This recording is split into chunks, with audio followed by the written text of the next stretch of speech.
آج ہم تاریخ کی ایک ایسی حیرت انگیز اور با اثر شخصیت پر بات کرنے والے ہیں جن کا نام شاید ہم سب نے کہیں نہ کہیں ضرور سنا ہوگا، یعنی رابعہ بصری۔ یہ ایک ایسا نام ہے جو مستند تاریخ اور صدیوں پرانی صوفی روایات کے بالکل بیچ میں کھڑا ہے۔ ان کی شخصیت اتنی پراسرار اور پرکشش ہے کہ آج بھی لوگ ان کے خیالات سے متاثر ہوتے ہیں۔ تو چلیں اس تفصیلی جائزے کا باقاعدہ آغاز کرتے ہیں۔ سر اس بات پر غور کیجیے، میں جنت کو جلا دوں گی اور دوزخ کی آگ بجھا دوں گی تاکہ عبادت صرف محبت کے لیے ہو، لالچ یا ڈر سے نہیں۔ کتنا زبردست اور انقلابی خیال ہے نا؟ یہ تاریخ میں ان کا سب سے مشہور فلسفہ مانا جاتا ہے۔ انہوں نے عبادت کو انعام اور سزا کے تصور سے بالکل الگ کر دیا۔ اس ایک بات نے انہیں اپنے وقت کی سب سے بے باک مفکر بنا دیا۔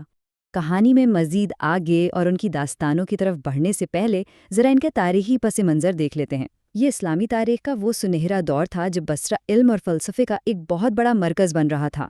ان کی پیدائش 714 سے 718 عیسوی کے آس پاس ہوئی اور انہوں نے اموی اور عباسی دونوں ادوار دیکھیں، اور پھر 801 عیسوی میں ان کا انتقال ہوا۔ یہ وہ وقت تھا جب تصوف اپنے بالکل شروعاتی مراحل میں تھا۔ اب رابعہ بصری کی شخصیت اتنی کثیر الجہتی ہے کہ انہیں کسی ایک خانے میں فٹ کرنا بہت مشکل ہے۔ اسی لیے مشہور سوانح نگار رقیہ العروی کارنیل نے ان کی زندگی کو ان 4 روپ میں بانٹا ہے۔ اس سے ہمیں ان کی شخصیت کی گہرائی سمجھنے میں بہت مدد ملتی ہے کہ کیسے وہ ایک ہی وقت میں ایک استاد، دنیا سے کٹی ہوئی زاہدہ، ایک سچی عاشق الہی اور ایک عظیم صوفی تھیں۔ شروعات انہی کے نام سے ہی کرتے ہیں۔ ان کا نام رابعہ کیوں رکھا گیا؟ اس کی وجہ بہت سادہ سی ہے۔ رابعہ کا مطلب ہے چوتھی، کیونکہ وہ اپنے والدین کی چوتھی بیٹی تھیں۔ ان کا بچپن انتہائی شدید غربت اور مشکلات میں گزرا، لیکن یہی وہ چیز ہے جو سب سے زیادہ حیران کرتی ہے کہ کیسے دنیاوی وسائل کی کمی کبھی بھی کسی انسان کے روحانی سفر کو نہیں روک سکتی۔ روایات بتاتی ہیں کہ ان کی شروعاتی زندگی واقعی بے حد تکلیف دہ تھی۔ بصرہ میں شدید قحط آیا، وہ یتیم ہوئیں، بہنوں سے بچھڑیں اور پھر محض چند سکوں کے عوض غلامی میں بیچ دی گئیں۔ لیکن یہاں سے کہانی ایک کرشماتی موڑ لیتی ہے۔ کہا جاتا ہے کہ ایک رات ان کے مالک نے انہیں محو عبادت دیکھا اور ان کے گرد ایک پراسرار نور کا ہالہ تھا۔ وہ اس منظر سے اتنا متاثر ہوا کہ انہیں فوراً آزاد کر دیا، جس کے بعد انہوں نے اپنی پوری زندگی بس روحانیت کے لیے وقف کر دی۔ اب ذرا ان کی درویشی اور دنیا سے بے رغبتی کی بات کرتے ہیں۔ انہوں نے ایک بار فرمایا تھا، اگر ساری دنیا کسی ایک شخص کی ملکیت بن جائے تب بھی وہ امیر نہیں ہو سکتا، کیونکہ یہ دنیا فانی ہے۔ اس بات کا مطلب یہ ہرگز نہیں تھا کہ وہ دنیاوی چیزوں کو برا سمجھتی تھیں، بلکہ ان کے نزدیک یہ محض غیر اہم چیزیں تھیں۔ ان کا پورا فوکس صرف اور صرف خالق کی ذات پر تھا۔ اور یہ 1000 کا ہندسہ کیا ہے؟ یہ دراصل ان کی حیرت انگیز عقیدت کی ایک اور مثال ہے۔ صوفی روایات میں ملتا ہے کہ وہ دن رات میں 1000 مرتبہ سجدہ کیا کرتی تھیں، اور جب ان سے پوچھا گیا کہ اس کی وجہ کیا ہے تو جواب ملا، یہ کسی جنت کے حصول کے لیے نہیں بلکہ اس لیے ہے تاکہ قیامت کے دن پیغمبر اسلام یہ دیکھ کر خوش ہوں کہ ان کی امت کی ایک خاتون نے کیا شاندار مقام حاصل کیا ہے۔ یہاں ہم آتے ہیں اس تفصیلی جائزے کے سب سے اہم حصے کی طرف، یعنی ان کا فلسفہ، عشق یا خالص الہی محبت۔ صوفی تاریخ کے مطابق رابعہ بصری پہلی شخصیت تھیں جنہوں نے اتنی صراحت سے یہ تصور پیش کیا کہ خدا کی عبادت ڈر یا انعام کی وجہ سے نہیں بلکہ صرف اور صرف غیر مشروط اور سچی محبت کی بنیاد پر ہونی چاہیے۔ یہ کوئی چھوٹی بات نہیں تھی بلکہ ایک بہت بڑی نظریاتی تبدیلی تھی۔ ذرا موازنہ کیجیے، ایک طرف عبادت کا وہ روایتی تصور ہے جہاں کچھ پانے کی لالچ یا عذاب سے بچنے کا خوف ہے، جسے ہم ایک طرح کا سودا بھی کہہ سکتے ہیں، اور دوسری طرف ان کا پیش کردہ انقلابی تصور جہاں انسان خود کو اپنے خالق کی غیر مشروط محبت میں پوری طرح سونپ دیتا ہے، بالکل بے غرض ہو کر۔ ان کی تعلیمات میں روحانی بہادری کا ذکر بھی کثرت سے ملتا ہے۔ وہ فرماتی ہیں، دل کو قابو میں رکھنا اور اختیار ہونے پر ناجائز خواہشوں سے بچنا ہی اصل مردانگی یا بہادری ہے، یعنی حقیقی طاقت کا تعلق جسم سے نہیں باطن سے ہے۔ اگر آپ کے پاس گناہ کرنے کا اختیار اور طاقت موجود ہو اور پھر بھی آپ خود کو روک لیں تو بس وہی اصل بہادری ہے۔ اب ہم داستانوں اور تاریخ کے اس دلچسپ ملاپ کی طرف آتے ہیں جہاں کچھ حیران کن کرامات کا ذکر ملتا ہے۔ ان سے جڑا ایک بہت مشہور قصہ ہے کہ جب وہ حج کے سفر پر جا رہی تھیں تو خانہ کعبہ خود بیابان میں ان کے استقبال کے لیے چلا آیا۔ یہ سن کر فوراً ذہن میں سوال آتا ہے نا کہ اس داستان کی اصل حقیقت آخر کیا ہے؟ دراصل اس واقعے کو دو مختلف زاویوں سے دیکھا جاتا ہے۔ کچھ روایات تو اسے ایک جسمانی معجزہ مانتی ہیں، لیکن تجزیہ کار اسے ایک انتہائی طاقتور صوفی استعارے کے طور پر بیان کرتے ہیں۔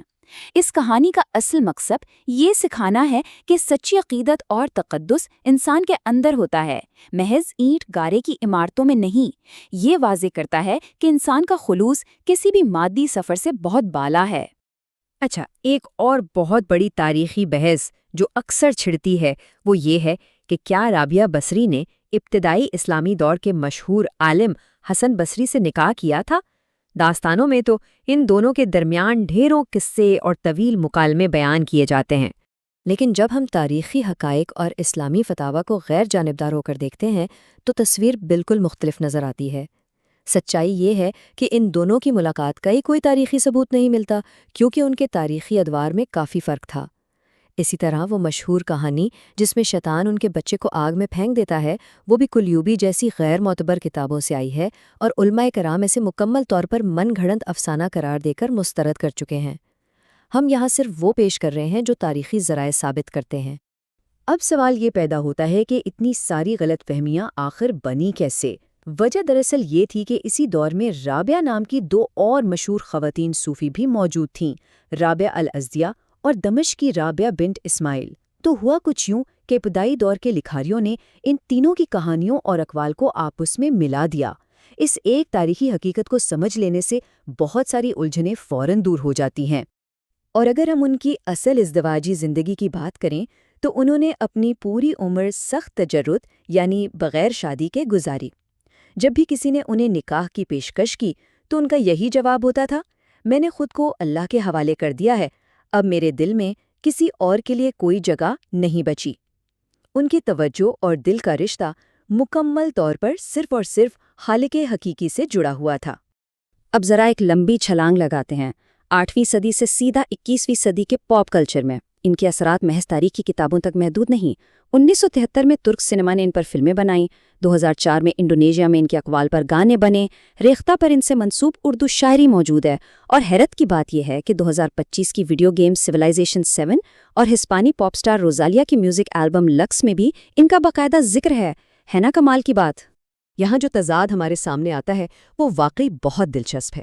ایک طرف وہ ہستی ہیں جو غربت میں پیدا ہوئیں اور ایک آزاد کردہ غلام کے طور پر بصرہ کے صحراؤں میں دنیا کو مسترد کر کے روحانیت سکھا رہی تھیں، اور دوسری طرف آج کی جدید ویڈیو گیم سویلائزیشن 7 ہے، جہاں انہیں عباسی دور کی ایک عظیم شخصیت کے طور پر دکھایا گیا ہے جو گیم کے اندر بستیوں کی خوشی بڑھاتی ہیں۔